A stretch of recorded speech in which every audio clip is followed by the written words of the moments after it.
भारत गौरव आचार्य श्री पुलक सागर जी गुरुदेव के प्रवचन और धार्मिक कार्यक्रम देखने एवं सुनने के लिए जिन शरणम मीडिया चैनल को अभी सब्सक्राइब करें और बेल आइकॉन पर क्लिक जरूर करें।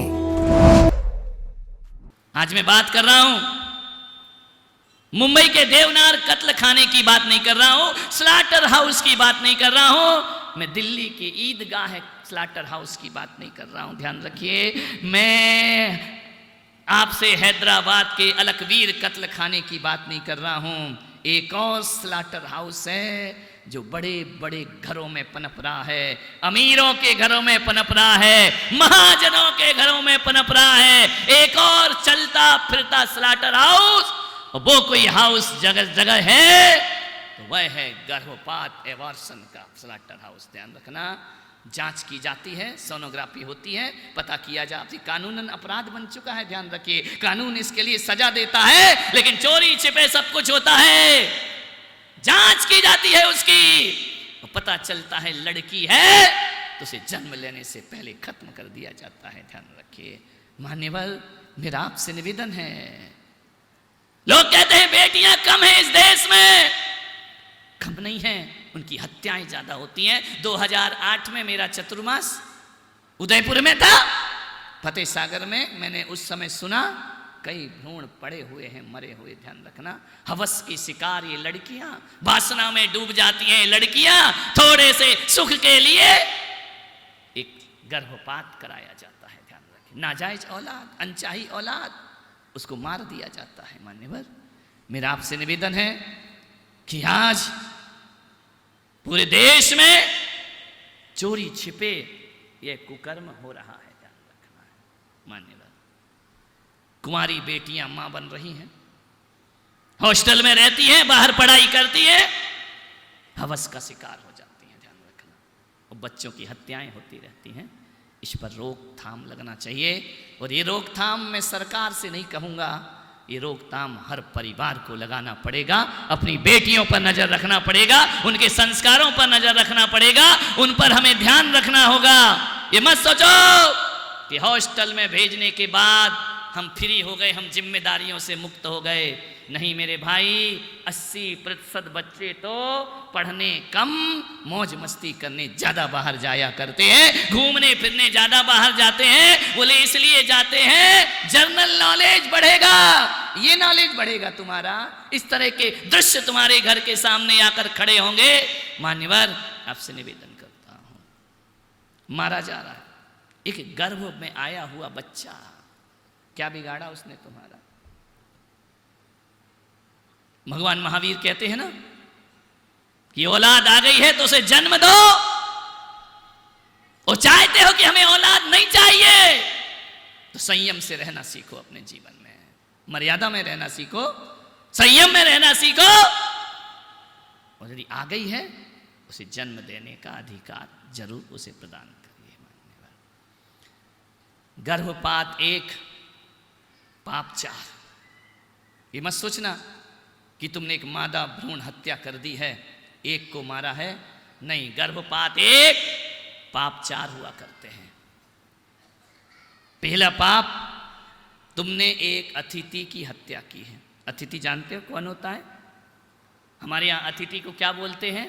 अतिथि देवो भव। ये सब अतिथि आए हैं, इनका सत्कार हुआ है, स्वागत हुआ है, हम इन्हें देवता तुल्य माना करते हैं। ध्यान रखिए, वह गर्भ में भी हमारा एक अतिथि आया था, तुमने उसका स्वागत तो नहीं किया, उसकी हत्या करके रख दी, उसका जीवन छीन करके रख दिया। पहला पाप अतिथि की हत्या। दूसरा पाप शरणागत की हत्या। वह बच्चा आपके गर्भ में, आपकी शरण में आया था, उस शरणागत के साथ दुर्व्यवहार आपने किया है, ये दूसरा पाप है। तीसरा पाप, तुमने एक दीनहीन अनाथ की हत्या की है। और चौथा पाप जो कभी तुम्हें क्षमा नहीं करेगा, तुमने अपने ही खून की हत्या की है, अपने ही खून की आप हत्या। अरे एक नागिन भी बच्चा खाती है, लेकिन मालूम है वो नागिन बच्चे कब खाती है? बच्चे को जन्म देने के बाद। लेकिन आपकी जिंदगी तो नागिन से भी बदतर है, जन्म देने के पहले गर्भ में ही बच्चे खा जाया करती हो, गर्भ में ही बच्चे को मौत के घाट उतार दिया करती हो। नहीं मान्यवर, आपसे निवेदन है इस सुनियोजित तरीके से हत्या की जाती है। गर्भपात, एबॉर्शन एक सोची समझी साजिश होती है। एक अनाथ बच्चे को 3 लोग मिलकर मारते हैं। एक वो पति जो अपनी पत्नी को प्रेरित करता है गर्भपात के लिए, वो सास जो अपनी बहू को एबॉर्शन के लिए मजबूर करती है। ध्यान रखिए, पहले पापी हत्यारे वो हैं। दूसरे हत्यारे वो डॉक्टर जो चंद पैसों के लिए भ्रूण हत्या किया करता है, एबॉर्शन कर दिया करता है। और तीसरी हत्यारिन वो मां जिसे रक्षक कहा जाता है, वही भक्षक बन करके खड़ी हो जाया करती है। कहीं कोई एबॉर्शन होता है तो 3 हत्यारे हुआ करते हैं। मैं आपसे निवेदन करता हूं, 3 लोग मिलकर के एक बच्चे को मारा जाता है, एक बच्चे का एबॉर्शन किया जाता है। मैं तो कानून से कहता हूं कि जन्म लेने के बाद किसी की हत्या करो तो जो सजा मिलती है, गर्भ में हत्या करो तो वैसा ही दंड आदमी को प्राप्त होना चाहिए, क्योंकि गर्भ में भी एक चैतन्य आत्मा है। गर्भ में वो मांस का पिंड नहीं है, वो जीता जागता इंसान है। ध्यान रखिए, उसका आपने गर्भपात किया है, मानवता को मार के रख दिया। ध्यान रखिए, हमारे यहां एक नियम है ना, जिसके घर में कोई सुसाइड कर ले तो 6 महीने का पातक लगता है। मालूम है? 6 महीने वो मंदिर नहीं जा सकता, 6 महीने वो मुनियों को आहार नहीं दे सकता, 6 महीने वो इंद्राणी नहीं बन सकता, 6 महीने वो धर्म का काम नहीं कर सकता। कौन? जिसके घर में कोई सुसाइड करता है। अरे मर गया बोर, सजा मिल रही जिंदा लोगों को, इनने क्या किया है मेरे भाई? लेकिन एक कानून व्यवस्था है। मैं कहता हूं कि जब कोई आदमी सुसाइड करता है और 6 महीने उसका परिवार मांगलिक कार्यों से वंचित रहता है, तो जिसके यहाँ जानबूझकर गर्भपात करा जाता है उसको आजीवन पातक लगना चाहिए। ध्यान रखना, उसने मर्डर किया है, उसने हत्या की है, ऐसे लोगों को मंदिर जाने का अधिकार नहीं होना चाहिए, ऐसे लोगों को मुनियों को आहार देने का अधिकार नहीं होना चाहिए। मक्खन जैसा हृदय माँ का होता है, वो माँ आज ग्रेनाइट जैसी कठोर हो रही है, अपने बच्चे का गर्भपात करा रही है। अस्पताल जाती है, स्टेशन पर लिटा दिया जाता है, ओटी में भेज दिया जाता है। मालूम है गर्भपात का भयानक दृश्य, कभी देखने का अवसर मिले तो देखना, इतना भयानक दृश्य होता है।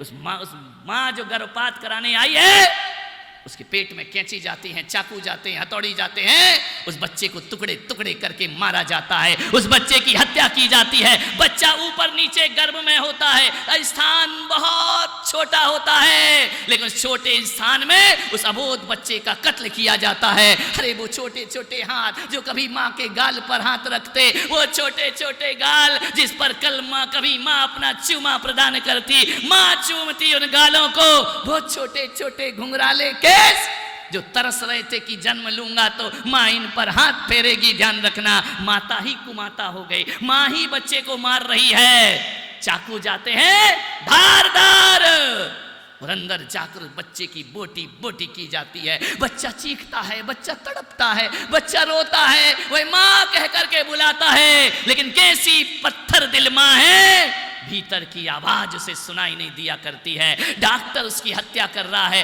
टुकड़े टुकड़े कर रहा है, बच्चे की आवाज है, वो किसी न्यायालय में आवाज नहीं लगा सकता, वो कहीं गुहार नहीं कर सकता, मजबूर है माँ के पेट के अंदर। लेकिन एक निर्दयी माँ उसे टुकड़े टुकड़े करा रही है, बोटी बोटी नोचा जाता है, तोड़ तोड़ कर उसके अंगों को, उसके सिर को फोड़ करके माँ की गोद में आया था जीवन पाने, माँ पालनहार ही मारणहार हो गए। देखते देखते उस बच्चे को जो कभी किलकारियां लेता मौन हो जाता है, पेट में ही मौत देकर एक नली के माध्यम से बच्चा टुकड़े टुकड़े में बाहर आ जाया करता है। बोलिए, इतनी हत्यारिन माँ, मान्यवर सोचना है किसकी हत्या कर दी हमने? अपनी ही औलाद की। फिर मंदिर में कहते हो सुखी रहें सब जीव जगत के, कोई कभी ना घबरावे। मंदिरों में जाके बड़ी बड़ी बातें करते हो, नहीं सताऊं किसी जीव को, झूठ कभी नहीं कहा करूं, ये भी झूठ बोल रही हो। ध्यान रखना, गर्भपात करा के नहीं सताओ किसी जीव को। चींटी की रक्षा करते हो और अपनी औलाद को पेट में मार दिया करते हो। ध्यान रखना, ये कैसी जिंदगी है तुम्हारी, ये कैसा धर्म है तुम्हारा, ये कैसी आस्था है तुम्हारी। अपनी औलाद के हत्यारे हो जाते हो चंद रुपयों के लिए। वो निकम्मा डॉक्टर मानवता की हत्या कर देता है। ध्यान रखिए, सख्त कानून और होना चाहिए इसके लिए। मैं तो कहता हूं समाज को अब शक्ति पेश करना पड़ेगी। जिस घर में एबार्शन होता है उसे सामाजिक मान्यता नहीं दी जाना चाहिए। हत्यारों को, हिंसकों को किसे कहते हो, जियो और जीने दो। नहीं, नेचुरल हो जाए उसमें आप और हम कुछ नहीं कर सकते हैं। प्राकृतिक रूप से हो जाए कोई कुछ नहीं कर सकता है, लेकिन जानबूझकर कराना, किसी बच्चे को मारना, किसी के प्राण लेना, ये मानवता नहीं हो सकती है। मालूम है, मैं जानता हूं कि किसी बेटी को, एक लड़की अमेरिका में लाखों डॉलर कमाने वाली, मां बाप ने उसे पढ़ाया लिखाया बड़ा किया, मां बाप बूढ़े हो गए, लड़की अमेरिका में थी। लड़की को पता चला कि पिताजी की तबीयत सही नहीं है। उसे फोन जाता है कि बेटी पापा की तबीयत बहुत खराब है। बेटी सब काम छोड़कर अमेरिका से भारत आती है, लेकिन उसकी बदकिस्मती थी उसे पापा नहीं मिलते हैं, दुनिया से विदा हो जाते हैं। फूट फूट कर रोती है वो लड़की कि जिन पापा ने मुझे इतनी ऊंचाइयां प्रदान की, आज वो जीवन वो अब मेरी जिंदगी में नहीं है। एक दिन हुआ, 2 दिन हुआ, 13वां हुआ। माँ ने कहा बेटा अब तू अमेरिका चली जा। उस लड़की ने कहा कि माँ तुम यहाँ अकेली रहो, मैं अमेरिका जाऊं। नहीं, अब पापा नहीं है ना, अब मैं तुम्हारे साथ रहूंगी। माँ ने कहा बेटा तेरा इतना बड़ा पैकेज है, इतना रुपया कमा रही है, वहीं रह, मेरे साथ क्यों रहेगी? मैं जी लूंगी, अभी मेरे हाथ पैर में ताकत है। नहीं माँ, मैं तुम्हें छोड़कर कभी नहीं जा सकती हूं, मैं तुम्हारा साथ नहीं छोड़ूंगी। यहां 50,000 लाख रुपए भी कमा लूंगी चलेगा, वहां लाखों डॉलर की मुझे आवश्यकता। देखो जिस बेटियों को 2ym दर्जा देते हो, वो बेटी क्या ख्याल रखती है अपने माँ बाप के प्रति, कैसे विचार रखती है अपने माता पिता के प्रति। उसने कहा मैं नहीं जाऊंगी। माँ ने कहा ठीक है, कोई बात नहीं, इसकी इच्छा नहीं है, नहीं जाएगी। मेरा चतुर्मास हुआ बंबई में, मैं पहुंचा, उसकी माँ आई बेटी को लेकर, बोली महाराज इसको समझाओ। मैंने कहा क्या हुआ? बोली ये शादी नहीं कर रही है, ये बोल रही है मैं शादी नहीं करूंगी। मैंने कहा बेटा शादी क्यों नहीं करोगी? बोली महाराज मैं अपने माँ बाप की इकलौती बेटी, यदि मैं ससुराल चली गई तो मेरी माँ का क्या होगा, मैं शादी नहीं कर सकती। माँ ने कहा महाराज इसको समझाओ, पागल हो रही है, मेरे कारण अपनी जिंदगी बर्बाद कर रही है। अरे इसे समझाओ महाराज, आशीर्वाद दो कि ये शादी करे, अपना घर बसाए, ये अपना घर बसा लेगी तो मैं शांति से प्राण छोड़ सकूंगी अपने। बेटी ने कहा मां मैं विवाह नहीं करूंगी, और करूंगी तो एक शर्त पे करूंगी कि जो मेरे साथ मेरी मां को भी रखे या मेरी मां के साथ रहे, वो लड़का ही मेरे लिए विवाह के योग्य होगा, वरना किसी लड़के से मैं शादी। अब ऐसा लड़का, उस माँ ने कहा कौन मिलेगा महाराज? कोई दुनिया में ऐसा लड़का मिलता है क्या कि पत्नी को भी ले जाए, उसकी माँ को भी ले जाए? ऐसे लड़के कहाँ मिलते हैं दुनिया में? नहीं मिलेंगे महाराज, ये कुंवारी रह जाएगी लड़की। मैंने कहा चिंता मत करो, मत सोचो ज्यादा, हो जाएगा जो होना है। मालूम है उस लड़की ने कहा कि जो भी लड़का देखने आता मेरी माँ की जिम्मेदारी लोगे। लड़के देख करके वापस लौट जाते। ध्यान रखना कि तुम्हें भी ले जाएं और तुम्हारी माँ को भी ले जाएं, इतना बड़ा काम तो हमसे नहीं हो सकता है। कोई ने उससे शादी नहीं की। उसने कहा मैं जीवन भर कुंवारी रह जाऊंगी, लेकिन अपनी माँ को छोड़ करके कहीं नहीं जाऊंगी। माँ के जार जार आंसू, माँ की ममता। माँ चाहती थी कि नहीं बेटी का घर बस जाना चाहिए। ध्यान रखना एक लड़का मेरा भक्त उसे मिला, मैंने कहा शादी करेगा उससे, लेकिन माँ मिलेगी दहेज में, ध्यान रखना। बोले करूँगा। ध्यान रखना, दुनिया में आज भी ऐसे महान लोग हैं इस धरती पर। उसने कहा करूँगा महाराज शादी। उसने विवाह किया, आज वो साथ साथ रहा करते हैं। एक मेरा भक्त है जयपुर में, रितेश लोहाड़िया, उसकी शादी एक लड़की से हुई, इकलौती बेटी थी, पिता की मौत हो गई, माँ अकेली, कैंसर हो गया उसे, ध्यान रखना। उसने कहा कि माँ, पत्नी की माँ को कहा घबराओ नहीं, ये दामाद नहीं, ये बेटा है तुम्हारा, ध्यान रखिए, ये तुम्हारी सेवा करेगा। ध्यान रखना, स्थिति कुछ और है, कंडीशन कुछ और है। लड़के के माँ भी हैं और पिता भी हैं, दोनों हैं, उसका भी परिवार है। लेकिन मैं जहां तक सोचता हूं कि वो रितेश नाम का लड़का, उसने इतनी सेवा की, अपनी सासू की इतनी सेवा की, इतनी सेवा की, कर ली, ध्यान रखना। लेकिन सबसे बड़ा धन्यवाद मैं उसके माता पिता को देता हूं, जिन्होंने अपने बेटे की सास को अपनी मां जैसा समझकर अपने घर में स्थान प्रदान किया। ध्यान रखना, रितेश की मां ने कहा नहीं, ये मेरी समधिन नहीं है, ये मेरी बहन है, ये मेरे घर में आराम से रहेगी। ध्यान रखना, उसका कैंसर से इलाज कराया, नहीं बच पाई, चली गई दुनिया से। लेकिन ऐसे लोग आज भी इस धरती पर मौजूद हैं जो परिवारों को बसाया करते हैं।